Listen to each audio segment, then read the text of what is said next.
All right, guys, it is 10 a.m. Pacific Coast. Who knows what time it is in the middle of the country? But I have Dr. Kyle Bowling with me. Kyle, how you doing today? Good. Thanks for having me. How you doing? Of course. So, do you prefer Dr. Bowling, Dr. Mr. Bowling, Dr. Kyle? Like what? K-Dog? Doctor, Like what? Doctor, Mister Sports Chiropractor Kyle Bowling is what most people call me. No, Kyle, please, please, Kyle. I can't. Dr. Mister for short. Yeah. I love it. Um, well, glad to have you on here. And guys, if you are just coming in and tuning in, we are hanging out for, the next 45 minutes or so, and we are taking your questions. Now, if you're listening to this and you also happen to be with us in the Run Experience on our email list, you got a note or two from us the last day or two. What's up, B-Dow? How you doing? What's up, Beaky? How are you? And we got a ton of questions ahead of time. Kyle, how many questions do you think we got? Oh man, well over 100. I mean, first of all, I'm proud of everyone because right when you sent out the initial email, there were like 75 out of office replies. So it means people are out having fun on vacation. But then after that, got about an extra 100 of specific injury questions. So it's a lot. Yeah, that is definitely a lot for sure. Um, you know, what we're going to do here is I'm going to have you present to everyone so the screen isn't flipping around back and forth and they see your beautiful, lovely face. Um, for the next little bit, guys, yeah, we're taking your questions and talking to you guys. And, we also have some pretty cool, pretty unique services with Kyle. Kyle's our exclusive chiropractor running specialist with the Run Experience. And, we get a ton of questions about, your knees exploding or something else breaking. Should I run my marathon? I think one of my favorite emails was, my knee hurts. Should I run the marathon? Oh, and tell me about nutrition. And I was like, that's a lot in one short little bit. It was like a haiku. And and for us as coaches, we can talk a lot about your strength training and your movement and improve all aspects of your nutrition and your hydration. But as coaches, when it gets to actually diagnosing your injuries, that's a little bit above our pay grade, which is why we have Kyle here. So if you're actually looking for an injury diagnosis and real specific help that also integrates with a real running approach and also from someone who actually understands runner and gets runners. And what's up, Lee? What's up, Lee? Liza Garland, how are you guys doing?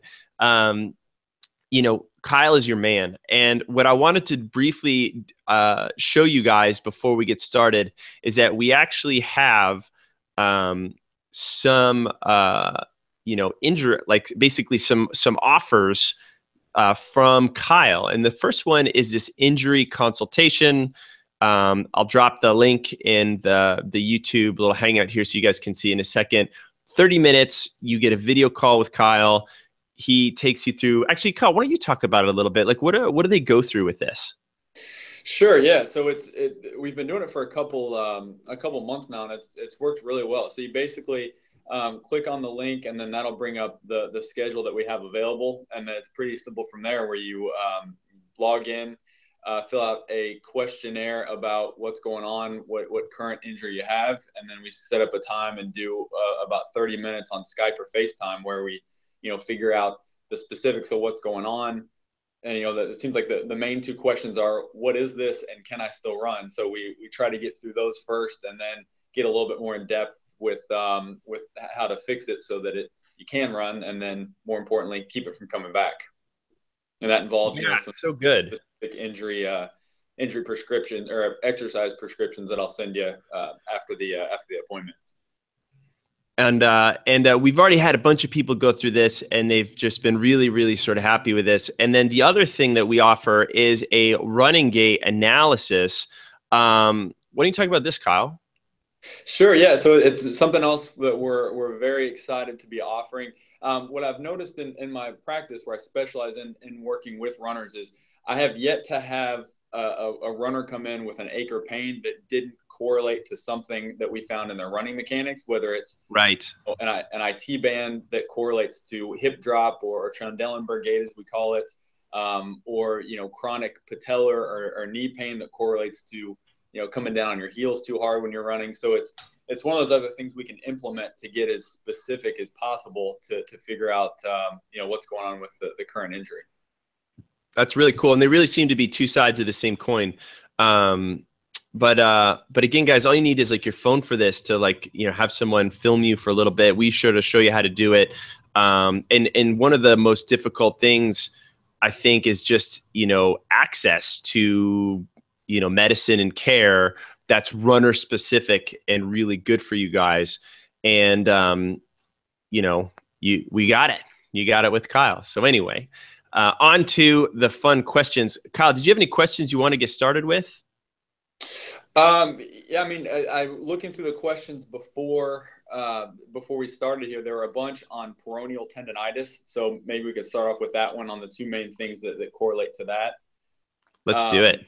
So that's going to be pain along kind of the outside of the leg, kind of close to where you'll get shin splints below the knee. So above the ankle, but below the knee, the tissue in between the two.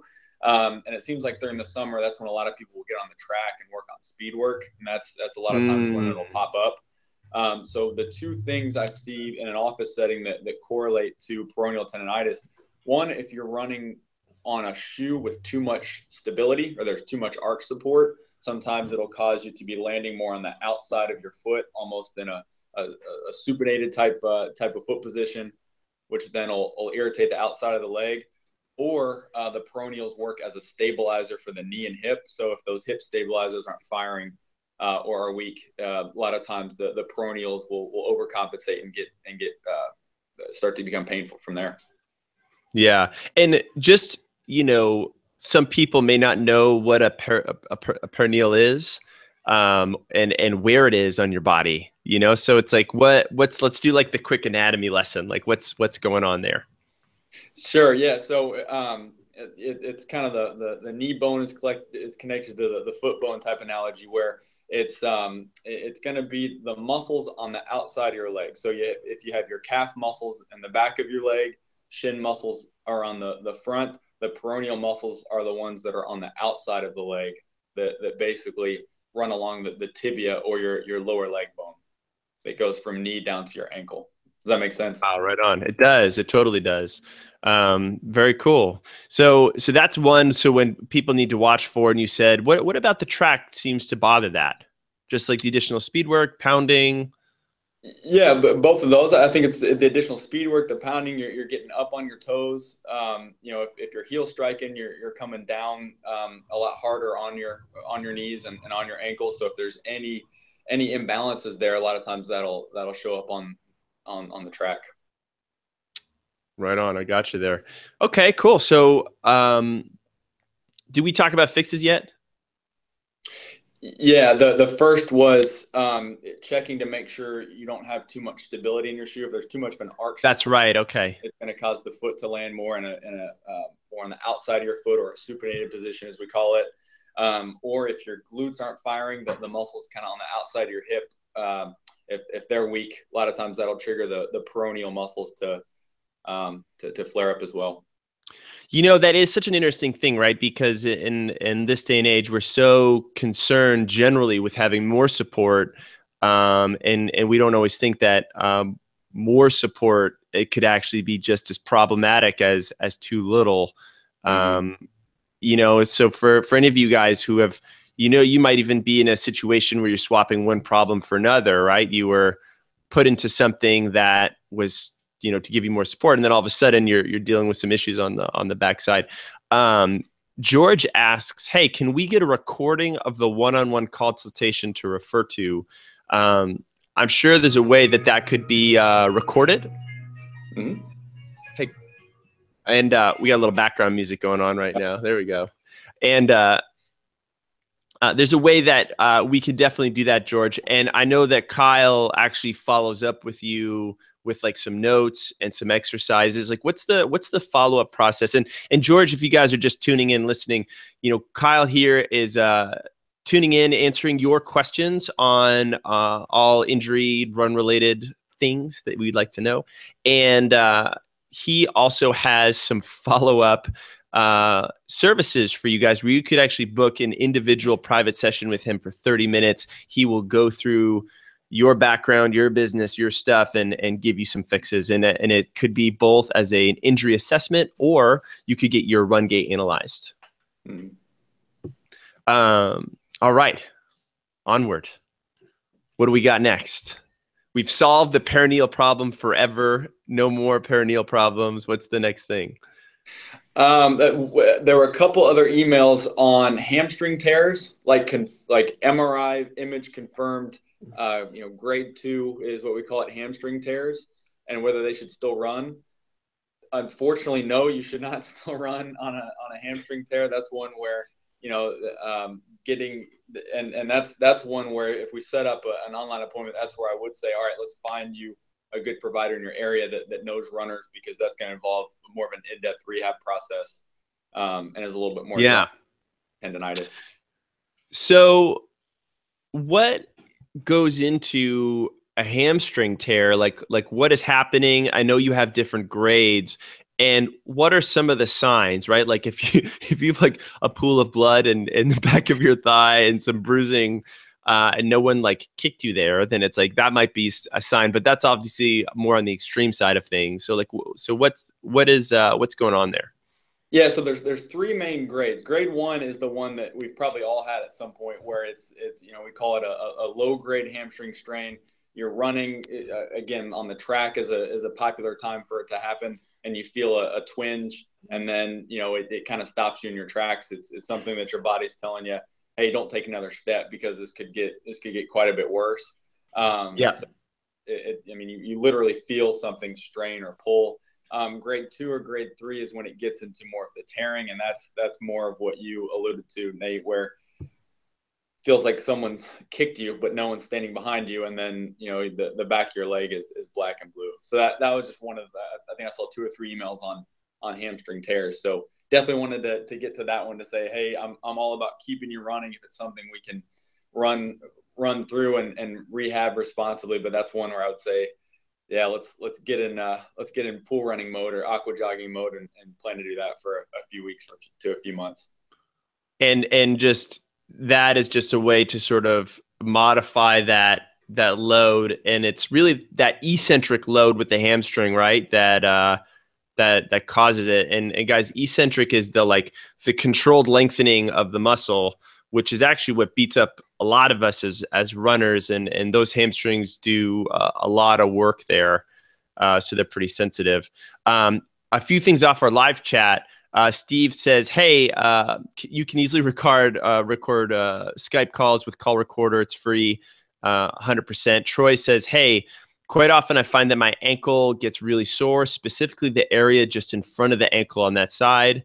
Troy, we can talk about that for a second. We have someone else asking, it's like ankylus. It's I'm not sure how to pronounce that one.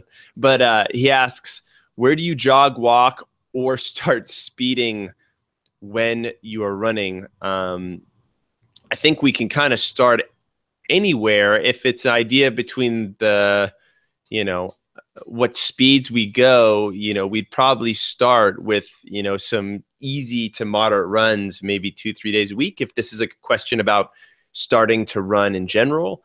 And then, we can slowly beat up with, increase it from there. But, for some, it's going to start with some walking and maybe some short running intervals there too. All right. So back to our, let's talk about Troy's question real quick. So he talks about his ankle gets really sore, specifically the area just in front of the ankle on the side. Troy, can you tell us if it's on the inside of the ankle or the outside of the ankle? We'll see what he has to say as we kind of go in there. Meanwhile, we'll keep cruising. Yeah. So we're like 2 questions down, 98 to go, right? Only 98 to go. We'll be here all day. You want to go on to another question? Yes. Actually, here, Troy's answering back. I just wanted to see if he was answering or not. we didn't want to necessarily wait around and waste precious minutes. But he says inside generally of that part of his ankle. Okay, so that sounds like it's going to be more, the medical terminology would be like extensor hallucis, which is basically the muscle that controls extension of the big toe. That's what sits in front of the ankle on the inside. Behind it is more of Yeah. like posterior tibialis. So Yep. first thing that I would think of is making sure you have good toe mobility. Yeah, I've actually been working on that myself. My left toe is stiffer than my right toe, and it's kind of weird. Mm-hmm. I didn't realize I had that problem.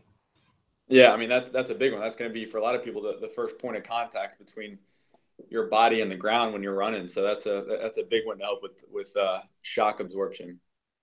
Yeah, for sure. That's interesting. So, okay, so basically, if he's having a little pain on the inside of his ankle, you're connected to toe mobility. What would be a way to improve your toes? So the first thing I would say is get out the trusty foam roller, the crossball stick roller, whatever, because that muscle, a few of the muscles run up the front of the shin, a few of the muscles run down the back of the calf. So making sure you're digging into both those areas to make sure there's no soft tissue restrictions through either of those Yeah. areas. Once you check that off the list, um, I like getting up into a doorway and putting if you can see, like if this is your foot, having your heel be on the ground, your toes up into the doorway, and kind of lean in to stretch everything all at once. That's kind of a good 2-for-1, stretching calves and toes. That's a simple one. Or Now, I have a question. If you're doing that exercise in shoes, you may get the, ankle mobility benefits, but you may not necessarily get the toe mobility benefits, right? Is this something that, especially if you're trying to get that little bit extra big toe extension, is better done barefoot? Yeah, probably is done better barefoot, and there's kind of a learning curve because if you start the stretch, you might feel like it's mainly in your calf or ankle, but you can kind of shift your foot forward and backward to get more of a toe stretch into it. So it's a little bit more about feel. But once you get up into that position, you can kind of see what I'm talking about, where Yeah. it's a fine line between ankle, calf, and toes. That's right. And then even just like rolling out your foot, the arch of your foot in there, that can help release that a little bit too. Yeah, the video that Kirk has put up a few times with his lovely yellow toenails and Oh yeah. People love that toenail. one. Yeah, that's a great foot mobility exercise. That's cool. I love it. So back to some of our live stuff. So George says, "Hey, is deep tissue massage good or bad for calf strain rehab?"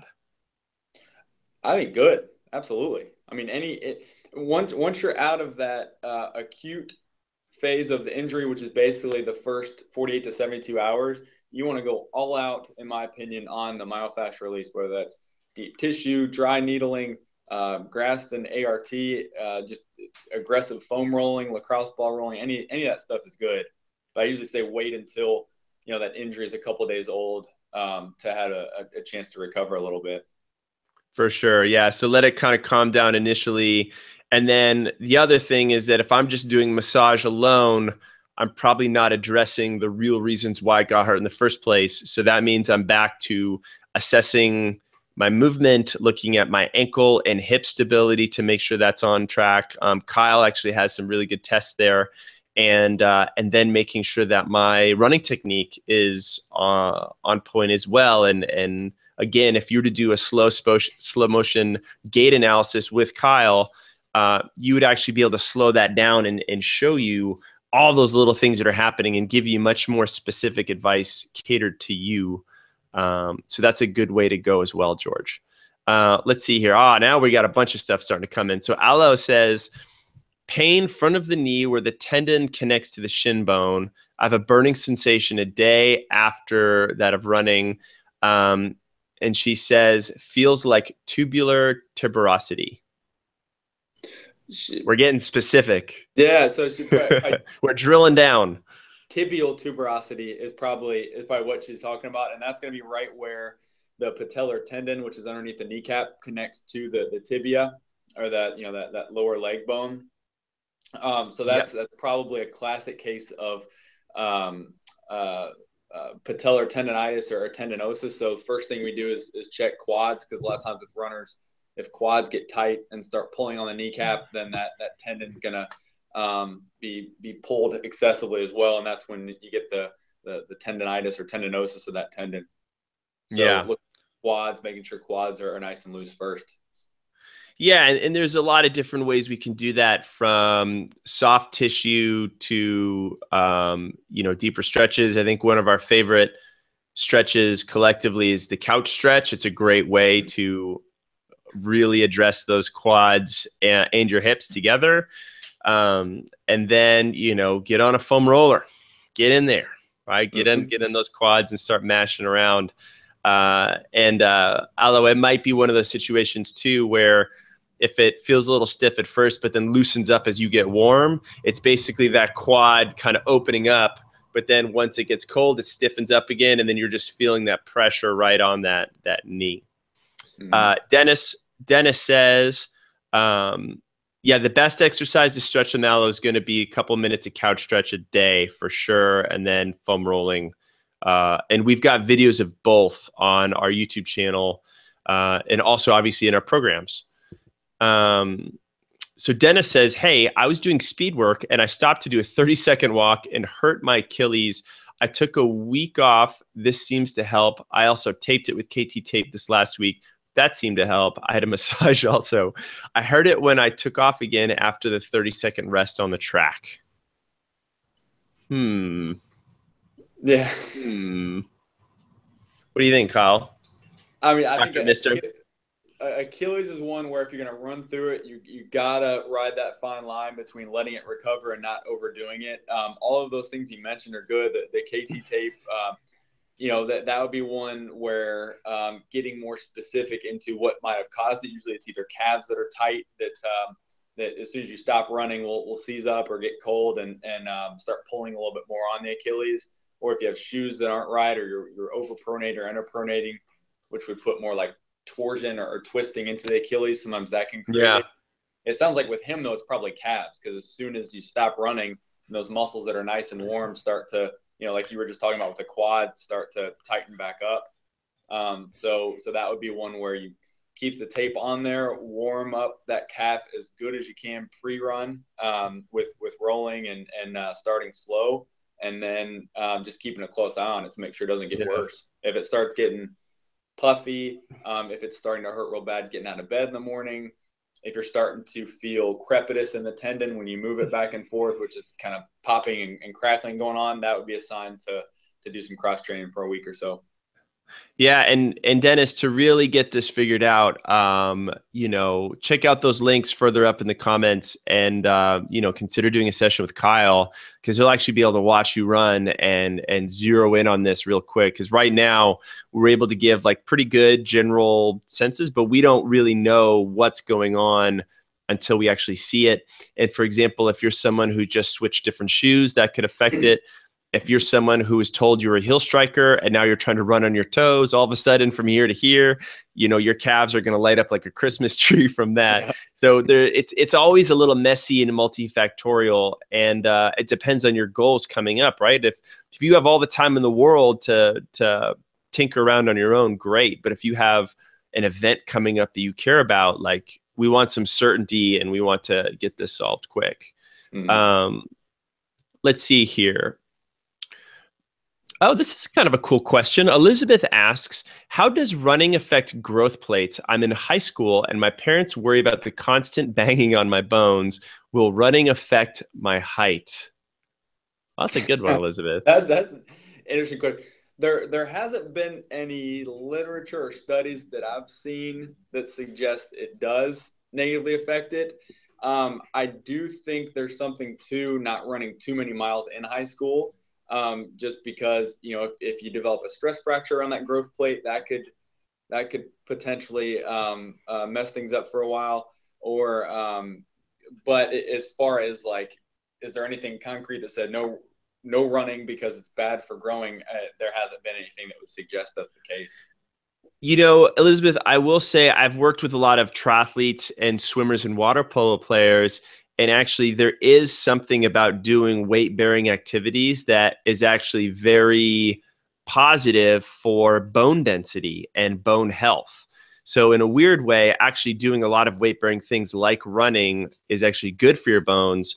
There have been studies looking at swimmers, collegiate swimmers and collegiate water polo players, where their bone density is like 20% less than other people because they're spending so much time in a suspended environment.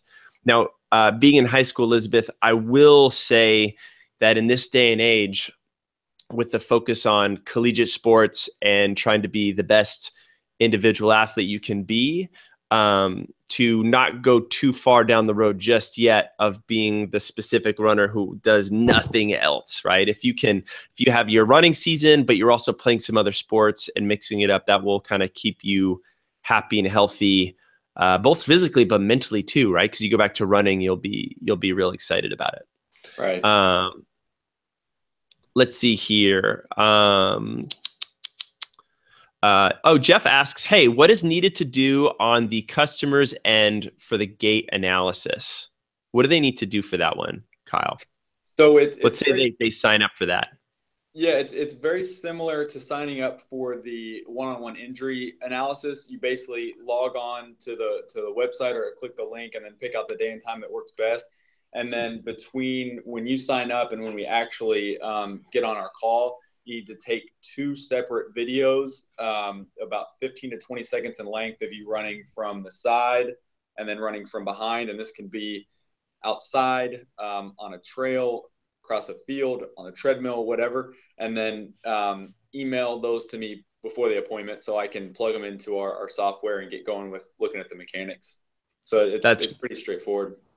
That's great. And then, once you have the videos, you can run them, you book the appointment, and you go through the slow motion stuff together. It's always pretty amazing what you find when you slow everything down. It's totally crazy. And even for runners who are 100% healthy and they don't have any problems, like, guys, we all got some funky stuff, right? And that funky stuff comes out, no problem, when you start to see it. So really easy to do it. All you need is a little bit of phone, and we can go from there. Let's see here. So Connie says, ooh, Connie Captain. I like that name. Maybe that's like the YouTube. Connie Captain says, hey, any tips on how to come back from posterior tibialis tendonitis?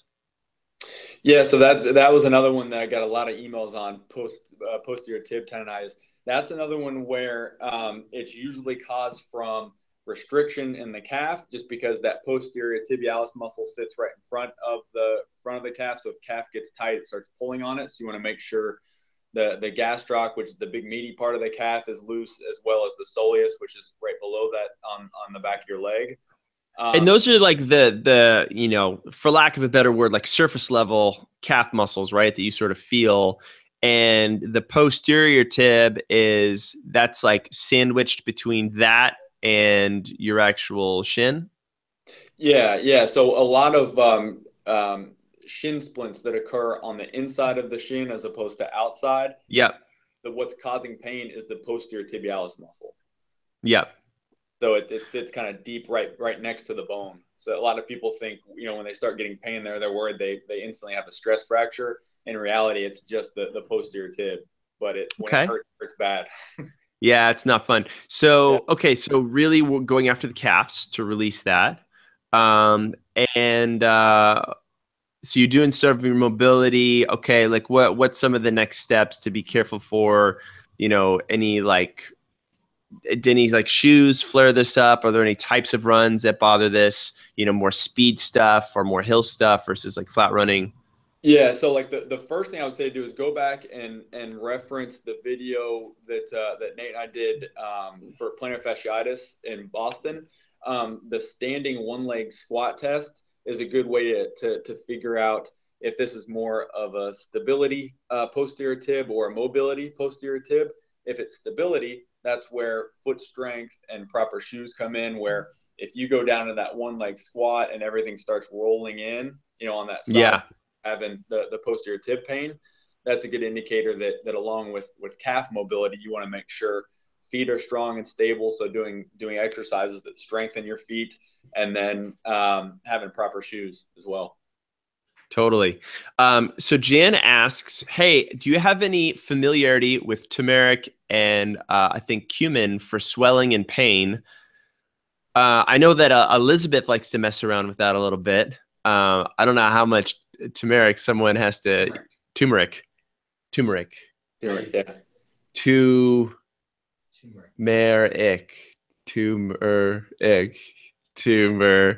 I don't know how to say that word. Dang, I guess I don't use that spice a lot. I'm pulling myself out because I can't even pronounce the darn spice. Yeah, that would be a great question for Elizabeth. I know I've taken it every day for Yeah? 5 years. Really? Yeah. No way. So if we were to talk to like Kyle, if we were to get into like the DeLorean and go back 5 years and meet pre-turmeric Kyle. That's a block right there, isn't it? He would just be like different person, Different not person. smiling, not happy. I was a foot shorter. I didn't have any hair. Oh man. Well, Jen, there you go. I mean, I say buy as much as you can and pack it up. But seriously, what are the doses? Like what have you been recommended to do, as a runner? And like how do you put it in with your diet? I mean, I take there's a ton of stuff I take every day. I believe I take 500 milligrams every day, and there's a lot of linking turmeric or ginger. There's like a class of supplements that are kind of in the same category of being anti-inflammatory in nature. So it's not going to be something where, if you have a blown up ankle, you start taking. I'm gonna start calling it turmeric, and it's not like you have a blown up ankle, you start taking turmeric, and then the next day it's completely healed. But it's something that if you can get into your system over the course of a few weeks, a few months, shows, hey, it contributes to an anti-inflammatory internal state in your body, which is good. We need all the help we can get. We need all the help we can get for sure. I love that. What about cinnamon? Cinnamon, I think, is in that same category. It's ginger, turmeric, cinnamon, white willow bark is one of them. There's a number of them. If you do your own research, you'll see the list. But that'd be a great question for Elizabeth too. She knows more about it than I would. Yeah, right on. So Jonah and Lee both have questions around tight hips, and I think this is sort of the deal. So Jonah says, "Hey, when I try to have good posture, I have pain in my lower back. How can I keep good posture during my running without pain?" And Lee says, "Hey, best stretch for tight hip flexors. How does this affect my stride?" I feel like there's a little, potential. Yeah, there you go. One there. A little something. Yeah, that's another real common one. A lot of people get this who sit for long periods of time throughout the day, where hip flexors just get into that shortened, tightened state. That then when you stand up, hip flexors are still tight, and it's going to pull your pelvis forward, and you're going to kind of stay like that whether you're walking around or running. And over time, that puts a lot more bend or curve into the low back, which causes you to tighten up. Exactly, right. So sometimes people, it's the concept of pelvic tilt is a little funky. It's kind of hard to wrap your brain around. But when that pelvis tilts forward, it's like your low back gets excessively arched. There's already a natural little curve there, but all of a sudden it gets more. And when people get really tired, they tend to arch more, and then all of a sudden you're just not in a very good position, and you can start to experience some pain. So a lot of times too with that anterior tilt, while the culprit is shortened or tight hip flexors, it ends up creating hamstring issues, because those hamstrings, if you can picture what's going on here, everything's pulled forward, it's going to elongate those hamstrings in the back and predispose them to tearing or straining. So yeah, and what's also interesting is that when you put yourself in that position, the glutes are kind of shut down. You can't really get them to fire. And so now all of a sudden the hamstrings are in this elongated position, and then they're like doing the work for two muscles. And so they get real happy with you real quick. Mm-hmm. So, in terms of stretches for hip flexors, I think some of my favorites, pre-run, because we're all doing our pre-run warm-ups, right? Everyone, this thing on 5 minutes. Yeah. We are, working on some sort of like standing leg swing as like a nice kind of gentle way to just loosen up your hips and open those up. And then also, maybe my hip circles where I've got one foot extended back, or even like just some walking lunges is a great way. What do you like to do, Kyle? Yeah, I mean the stuff we put out at TRE is perfect as far as a dynamic warm up that doesn't involve too much static stretching. I think and some people, if you don't have as much time before run, if you don't have that extra 10 or 15 minutes, I think that's what's important, to have a specialized gait analysis or a specialized functional movement screen done to figure out, all right, most of my dysfunction involves calves that are tight or glutes that aren't firing, and kind of zeroing in on a couple specific things to then tailor your pre-run warm-up too, if that makes sense. Yep. Yeah. It definitely makes sense. Let's see here. Oh, this is a good one. So Jeff says, hey, how can you tell your shoe is providing too much support? We sort of touched base on this earlier, but I thought we could again, look at why we're in the supportive shoe in the first place, and what's the best way to actually maybe get an analysis done to actually figure out the type of support shoe you should be in. But what do you think, Kyle? Yeah, I mean that's kind of where I can come in and help zero in on what kind of shoe you need. As far as like other clues that might mean you're in the wrong type of shoe or you have too much stability, because it seems like a lot of stores are real quick to put you in a bunch of arch, and then on top of that arch in the shoe, they're quick to put you in an extra orthotic, which not everyone needs by any stretch of the imagination. So, one of the clues would be like if you're getting that peroneal pain on the outside of the lower leg, and then sometimes that'll lead into pain in the IT band, which is along the upper part of the outside of the leg. Oh man. That's a clue that you might be too far rolled out into your shoe, and that's something else that that is a common misnomer is a lot of people think if you're pronating, that's a bad thing. You hear the word pronate and you're like, oh, that's a bad thing. I'm in trouble. And that's right. You want your foot to pronate because that's your body's natural way of absorbing stress. So like right when your foot hits the ground, you want that pronation to occur because that's how your body absorbs that stress. And then as you toe through and put your hip into extension and kind of go into that toe off, that's when you want to supinate more because your foot is acting more as like a rigid lever to propel yourself forward to keep that speed going. So you want a ton of pronation and a ton of supination to occur during that gait phase. And you just want the right amount at the right times. Now, when people talk about, the evil sides of pronation, it's really over pronation, which we're talking about, right? And that is that collapsed arch and collapsed foot. Yeah. To where once you hit the ground, your foot pronates, which is good, but then stays in that pronation and isn't able to supinate back out to propel yourself forward. So it's all about tailoring, your mobility, your stability, and the right type of shoe to allow that to happen. And you're going to see that further out places, right? So if your foot's collapsing that much, you might see your like knees buckle in a little bit or cave in a little bit. So there are some bigger things that you can see there. And, again, a little gait analysis or injury assessment, like will get you guys zeroed in on what you need. If you scroll back up, I've got links to book it. I think Kyle's a few more sessions available this week. He could even see you probably as soon as like tomorrow if you really want to get in there. Let's see here. Steve says, hey, I think turmeric has an R in it. Steve, you're probably right. I think we should just go back to goat milk because I felt a lot more comfortable talking about that.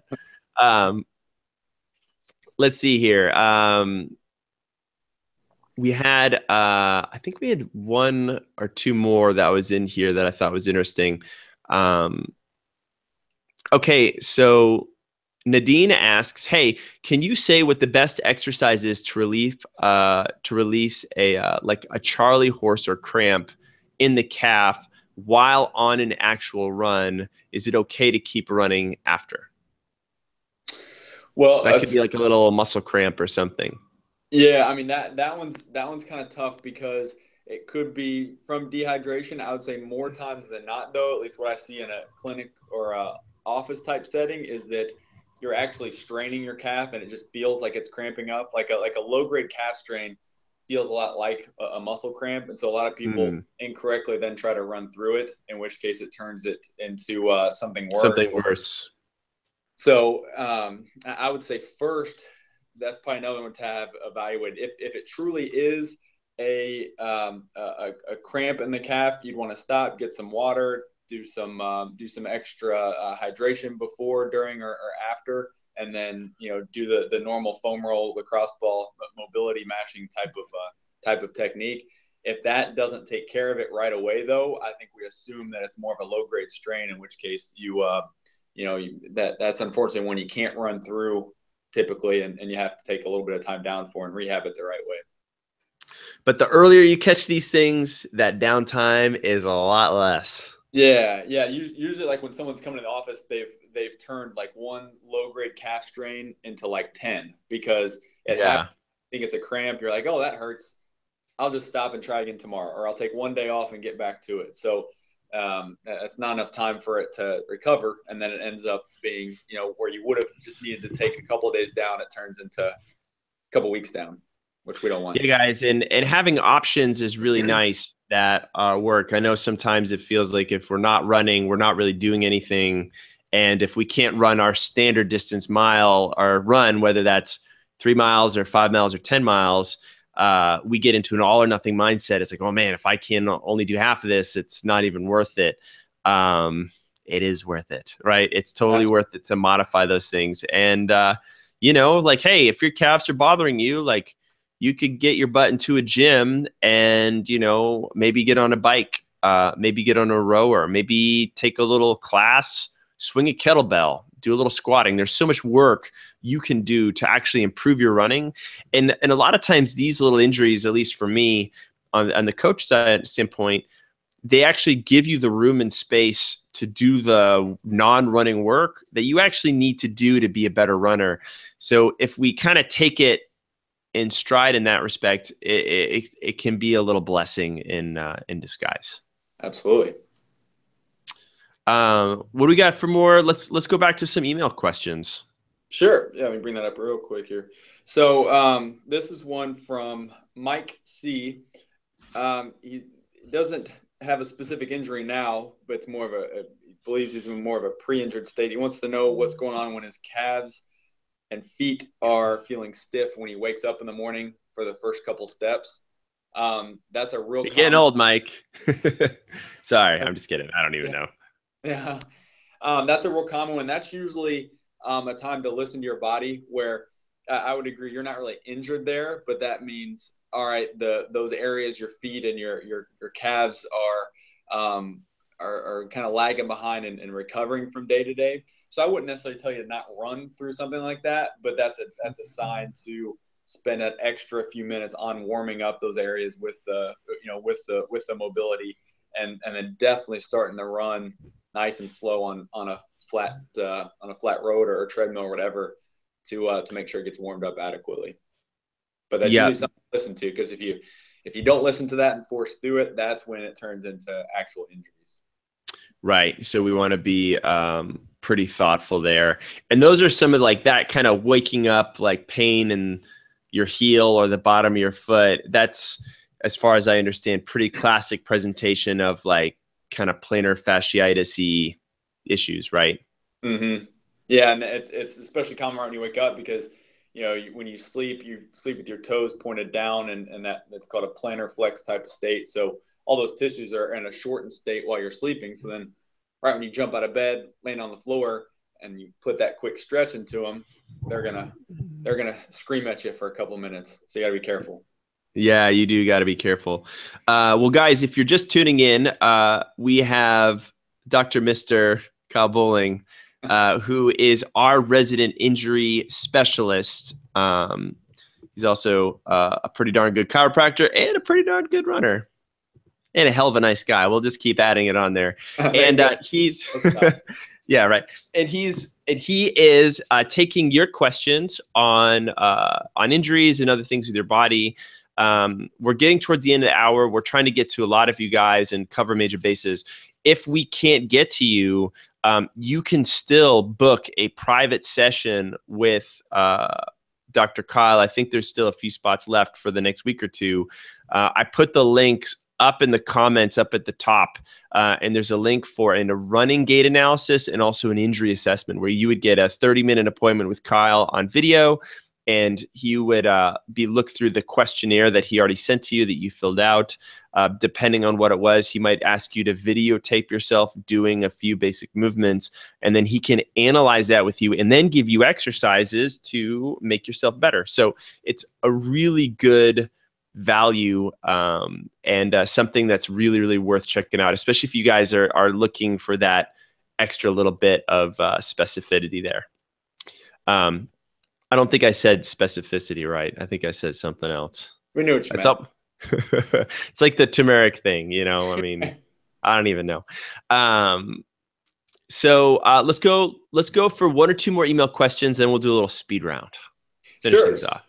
So Allison asked about sprained ankle a couple weeks ago, wants to know what to do to help prevent a re-injury. This is one of the few times when you're running through an ankle sprain and assuming it's not broken or dislocated or anything, which you probably know, this is one that you can run through to a degree. Just be sure you're staying on level ground. So I'm all about trail running and getting off the road. This is one of the times where I would tell you not to, just because any of the lateral type motion that you put your ankle through has potential to flare that up. So stay on the roads. And then wants to know thoughts on taping before a run. Yeah, putting some kinesio tape on there would be good because kinesio tape is going to give it some support, but not necessarily limit the range of motion and restrict blood flow. So those are both good things to do. And we just posted actually last night a kinesio taping video with Kyle and Craig. And Craig was actually in your neck of the woods in your office, and you guys go through together. So if you guys are curious about taping and what it does, and you want to learn some like basic tips on how to do it, that's a good video to watch. You can just check that from our page. I love that.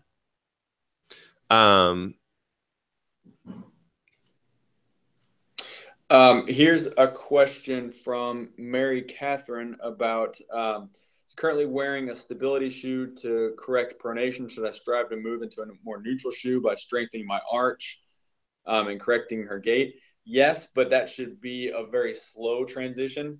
I kind of feel like and it kind of goes person by person, but just loading your foot up with stability and support is kind of like if you injure your low back, then wearing a back brace for too long afterwards, it allows those core muscles to get weak, and a lot of times will make that low back end up in worse shape.